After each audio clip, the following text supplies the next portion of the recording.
નમસ્કાર, આપ જોઈ રહ્યા છો નેશન પ્લસ ન્યૂઝ. હું છું આપની સાથે હેતલ ભગત.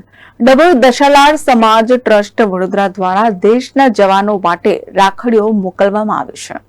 ડભોઈ દશાલાડ સમાજ ટ્રસ્ટ વડોદરા દ્વારા ડભોઈ દશાલાડ ભવન ખાતે સતત ચોથા વર્ષે દેશની સરહદો પર ગમે તેવી વિકટ પરિસ્થિતિમાં અને ગમે તે ઋતુઓમાં દેશની સુરક્ષા માટે ખડેપગે રહેતા વીર જવાનો રાખડીઓ મોકલવાના કાર્યક્રમનું આયોજન કરવામાં આવ્યું હતું.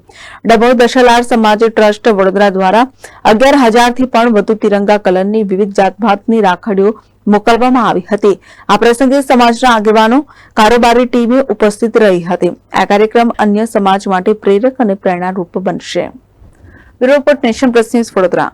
સમાચારોના સતત અપડેટ મેળવવા માટે અમારી નેશન પ્લસ ન્યૂઝની યુટ્યુબ ચેનલને સબસ્ક્રાઇબ કરો, બેલ આઇકન દબાવો અને જોડાયેલા રહો ફેસબુક, ઇન્સ્ટાગ્રામ અને ટ્વિટર પર.